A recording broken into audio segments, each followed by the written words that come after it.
Hi, it's Chris, and welcome back to the Sea. What do we have on the show today? As you know, I run a retro repair Commodore Amiga YouTube channel. I focus on majorly repairs of vintage computers, but I do dabble in many other things such as cooking, solar, automobile, whatever I can feel is content worthy to help other people. The computers and the materials, the machines that I use, soldering stations, desoldering stations, monitors, etc., run off of my home solar unit. My home solar unit was very large, 9,000 amp hour, 12 volt parallel on a 3,000 watt Tiger Claw inverter, well 1500, 3000, and a larger one I had from Harbor Freight. Nothing extravagant, but it's always served me well for about 10 years now. In the wintertime, I don't, of course, have as much solar as, normal because of the sunlight, lack thereof, and a lot of cloud cover. So I've been looking into these solar generators for quite some time when I came across a brand called Vtoman. This is the Jump 1500X from Vtoman, and it's got some pretty cool technology, and it's a lot better than what I have as far as portability. Now this has lithium ion phosphate batteries where I'm currently running lead acid. This can be expanded to over 2,375 watt hours with a secondary battery, which I did not buy. Sold separately. It can also jump your car. 1500 watt built-in inverter. It also has a peak 3000, so a lot of times when you start electric motors or devices up, they draw a lot more current than their actual run load. This is supposed to be able to handle it without problem. Lights, space heaters, toasters, ovens, coffee makers. You get 3 110 volt outlets, pure sine wave, 1500 total, 2 USB-C high outputs, 100 watt max per port. You get 3 USB-As and 1 18 watt USB-A quick charge. Also the 12 volt cigarette lighter style plug, DC out and 2 DC out, 5525s, 5521s, that's 5.5 by 2.1 mil round plug, and you can put 200 watts off of that, such as car fridges, vacuum cleaners, etc. The DC in, you can do 200 watt on the ports for solar in or power in. It comes with an AC brick you can plug this in with, and its phonetic is Vtoman, so V and then Toman. I had to look it up because I saw some other videos on this product. I've heard them called Vtoman, Vtoman. It's Vtoman. Lithium iron phosphate or Life PO4 batteries, so they're lighter, more power dense, and the benefit of a lithium based system is you can drain these to zero. My current lead acid system right now has been reduced drastically. I used to have 12 ABC 12 75 amp hour batteries for a total runtime of about 9,000 amp hours. Now this is way less in power of that, but so is my solar. My solar's been reduced to 2 marine deep cycle lead acid batteries that I charge off a solar 30 amp HQST solar charge controller. Since mine is all loosely hobbled together, that's why I wanted to go with one of these solutions. So I also looked at 2 competitors from Anker and Jackery, and bang for the buck, what you get in the Vtoman was way better as far as what I was looking for in portability. Now this has 828 watt hours in the box, and we'll pull it all out.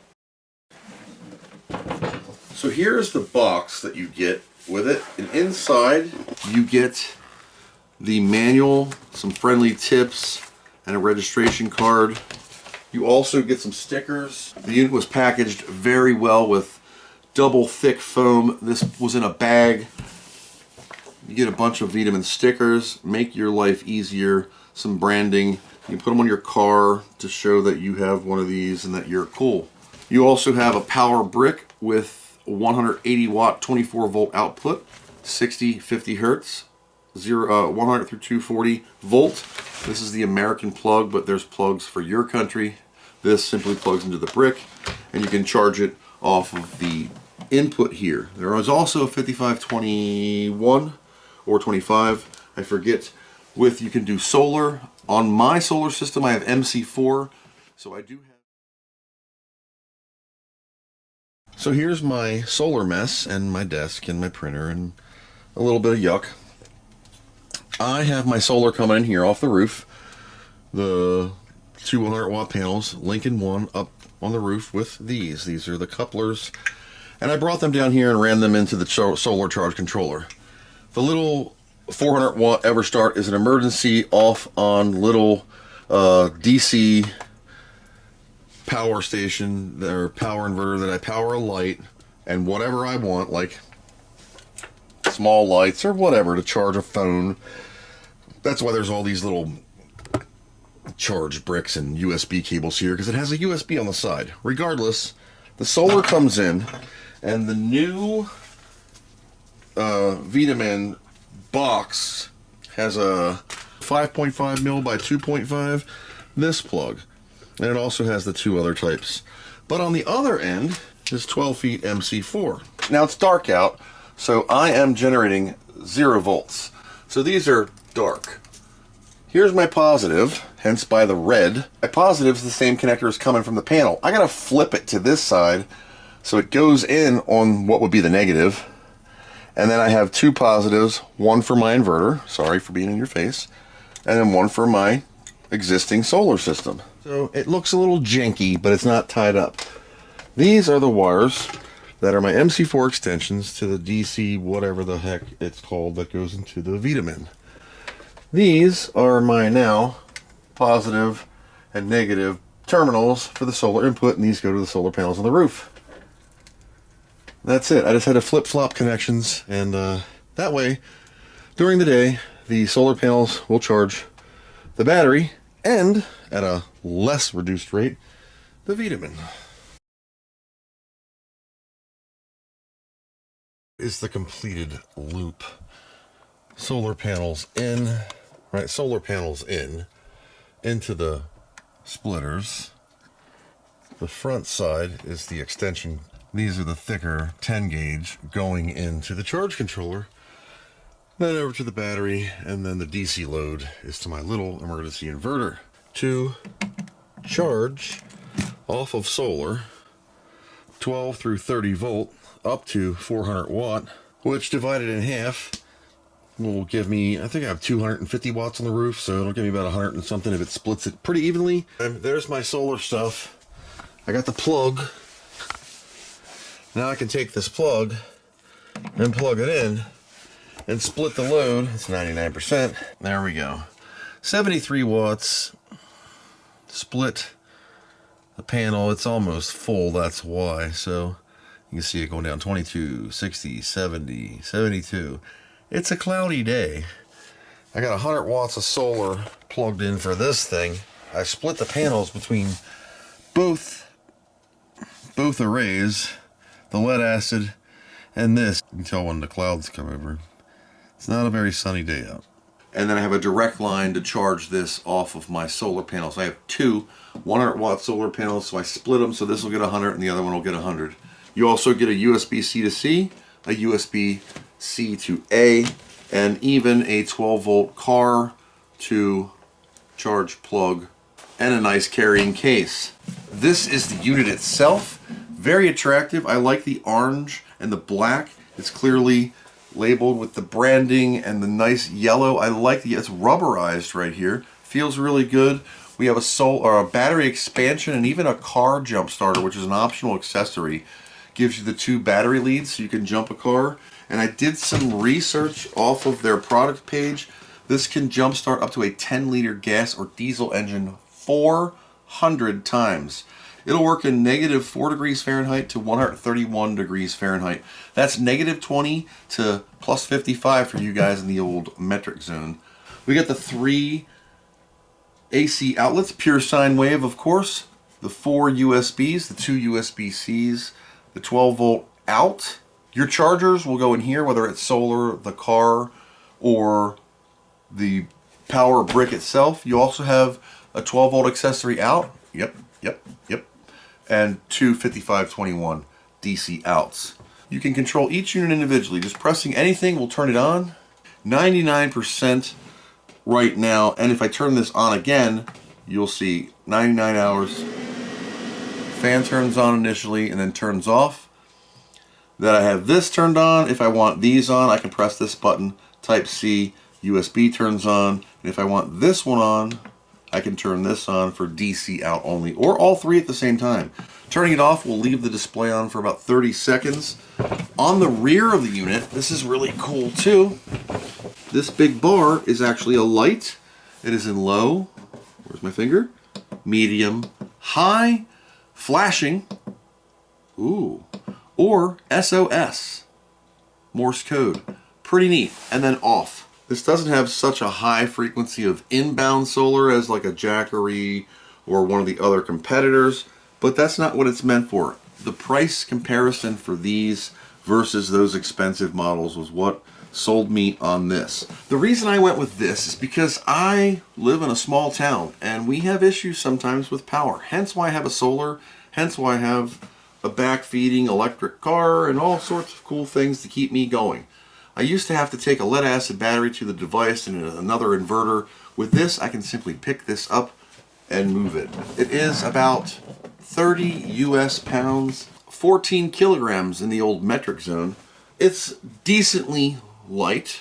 If you're an old lady, you're not gonna lug this around your shoulder like an 80s boombox, but it's gonna serve me well. And so what we're gonna do is we're gonna run some stuff off of it and see how it compares to the old lead acid girl.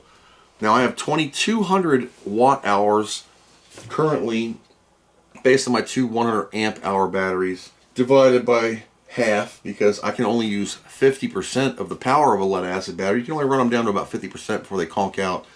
With a lithium based system, you can run them down to 0 and they'll just keep putting out power until they turn the hell off. So we're going to run it down, and this is supposed to charge super fast.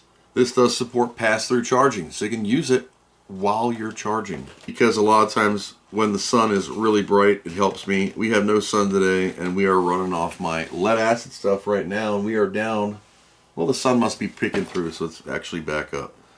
So a lot of time I'm neutral on my solar usage, and then I hit these when the sun goes down. I have the battery buffer, 2200 watt on my current one, or 825, we'll knock it down. So 825 watt hours. My stuff is pretty power efficient, doesn't use a lot, but with the charge ability while using it, this is going to come in handy. I only have 2 outlets, and that's it. No USB, no nothing. I have to do USB off my solar charge controller, and the whole thing's a conglomerate mess because it was a hobbyist level that was set up a long time ago. Let's get this thing powering my Workbench, and let's see how it does on a basic load that I use regularly, and how this can benefit me or you in a home outage situation and what you can run off of it. So real world scenario, I've ran all of this stuff, minus these lights because they're on a separate panel, into an extension cord with a surge protector over there in the corner, and everything's running into this. So when I turn this on, AC,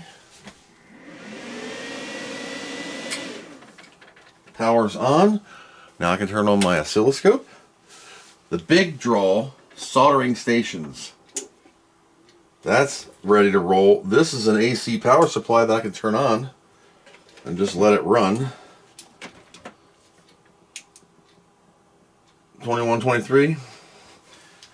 The cool thing is I do have wall power for the 5521 input. So I could plug this in and it will charge while I'm using. I don't need USB or DC. So we're going to use this. It's not drawing anything. These are very efficient units. Well, let's heat one up. 800 degree soldering station. And because it's plugged, let's unplug it. It's drawing 94. I have 6.7 hours of runtime. Let's turn the computer on. 100 watts.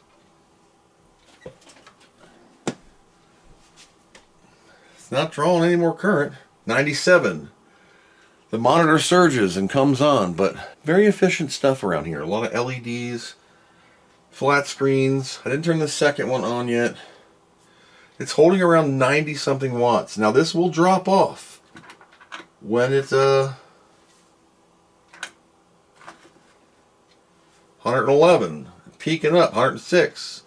You can see the draw, it's randomly going up and down. So we have a 5 hours of repair time. And I got all this stuff on. My computer's booting, 103. So I have a computer, a power supply running. This is a 600 watt ATX, but it's not drawing anything. My soldering station is sitting here at 800 degrees. This is at 773 degrees. My oscilloscope is running. Like I said, they don't use a tremendous amount of current. My Windows machine is booted up. And it's going up and down. From 100 and something to... I guess as these heat up, they're going to use less power. So we're running off the PC will be at 84 to 100 watts of power, including the monitor. That's crazy. Where's the computer? There it is. There's my computer booted. Just like normal. Everything works. ESET needs an update, of course.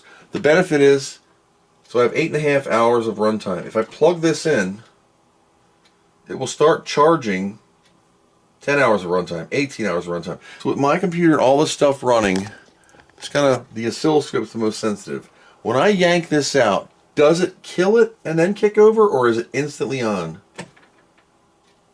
Didn't miss a beat.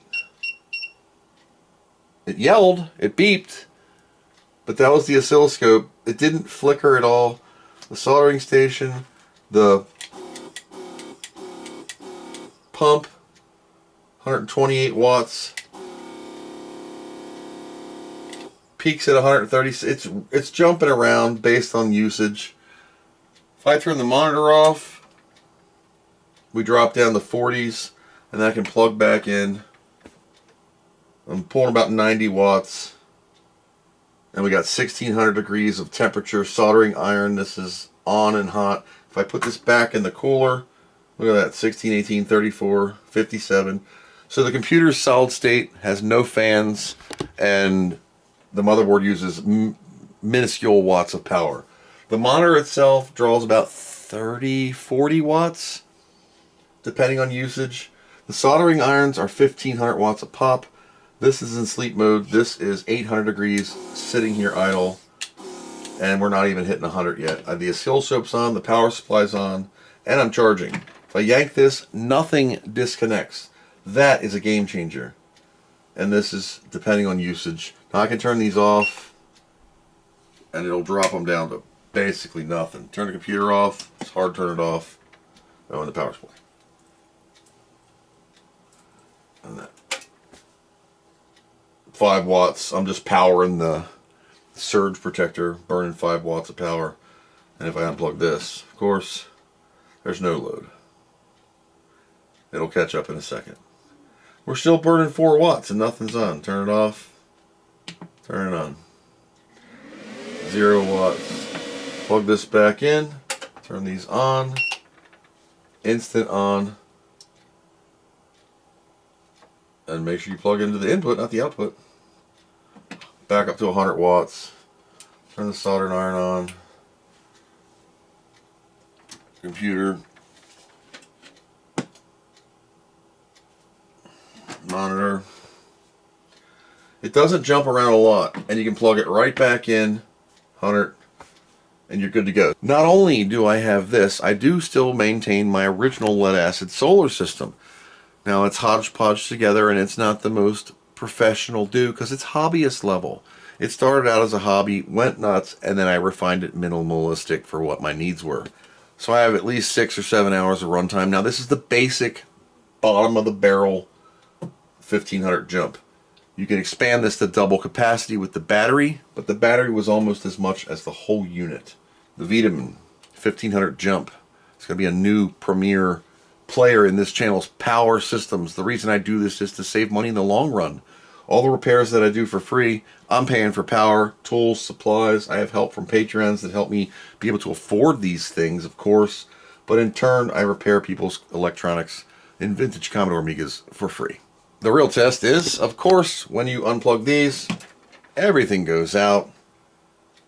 Turn this off, plug in, nothing. How long does it take to come on?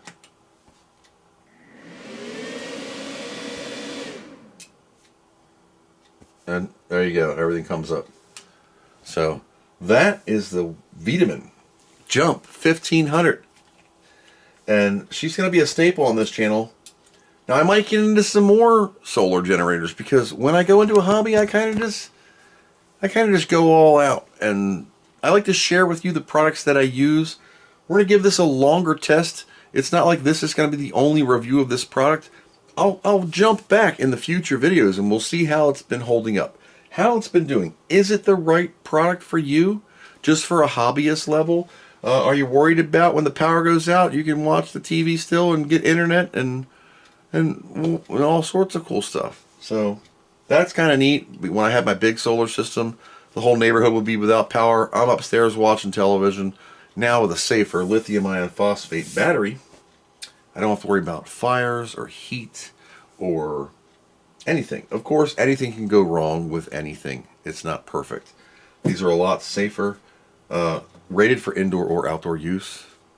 You know, don't get them wet, but you can use this camping, in your motorhome, at your house. Like I'm going to use it to do the whole YouTube thing. So just because you don't see this on the screen, I'm going to put it under the desk. We're going to daisy chain the power through it, and I'm going to leave it hooked into the solar, because as you saw in the injections, when I put the splitter on, now I can power both of these off of the solar. So I'll first, and then I can plug in. I'm at 98% right now. And when I plug this in, you'll see the watts that it is charging at. It'll jump around at first, just like an electric car. It's gonna go up and down. I think it's 170 something. What did it say it was? 180 watts of power it can charge at, or 200 watts of solar. But I've split my panels down to 100. Now the charge curve on a full battery is not the best, because just turning it on and off to let the display stay bright. Like any electric vehicle or battery, your charge curve is best from 20 to 80, and then you'll drop off. But this is holding from 180 watt charge. I'm getting 177 out of its box, 175. It will fluctuate. In a second it will go down and then back up for its charge curve. But I already have 1 minute remaining and I'm already back up. So it does charge fast, and I think it's going to charge faster than the book says, especially with solar. And I can dual input it. I can put solar and the power brick on there. Just, it'll always have a place to charge, and when the need comes, I have something easily and portable I can just take upstairs and plug in, versus running long extension cables or risking other damages backfeeding an electrical panel, which you should not do.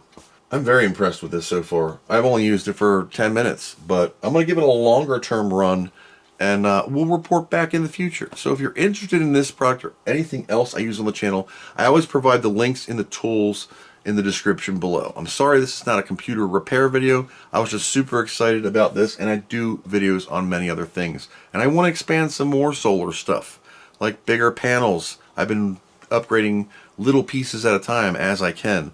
Get out of the lithium, the lead acid game, and go to the lithium ion game. I run them inside, but I'm in a well ventilated area. And you shouldn't do lead acids in your house because some off gassing or whatever, but my solar's so low it doesn't do much, and I always maintain my stuff safely and have safety systems in place for the way I do things. It may not be the way you do things. So thank you, Vtoman, for making these devices, and everybody else who makes these devices and products that I will now use on this channel permanently. So how much was this unit? What does it cost? This was $4.99, and it was still cheaper in comparison to the other competitors. And they have a bunch of options on their website. I was thinking about getting the extended battery because I was worried about the runtime of all the stuff I do. And I'll get into that in the future. Maybe I will get the extended battery if this becomes a shortage, because it is a little lighter than the 2200 watt hours I get off my lead acid system. However, due to the fact that this can run to 0 and my lead acid can only run to 50%, you can say I get about 1,000 to 1,200 on a good day, and I do charge while I'm using, and this does the same thing, use while charged. So this should be way more efficient in the long run, take up less space. That's all I got for the Vtoman Jump 1500X, the new powerhouse for all of the repairs and the studio stuff down here at Chris Edwards Restoration. So thank you guys for coming along on this video, and until next time, thanks for watching, and I hope you learned something.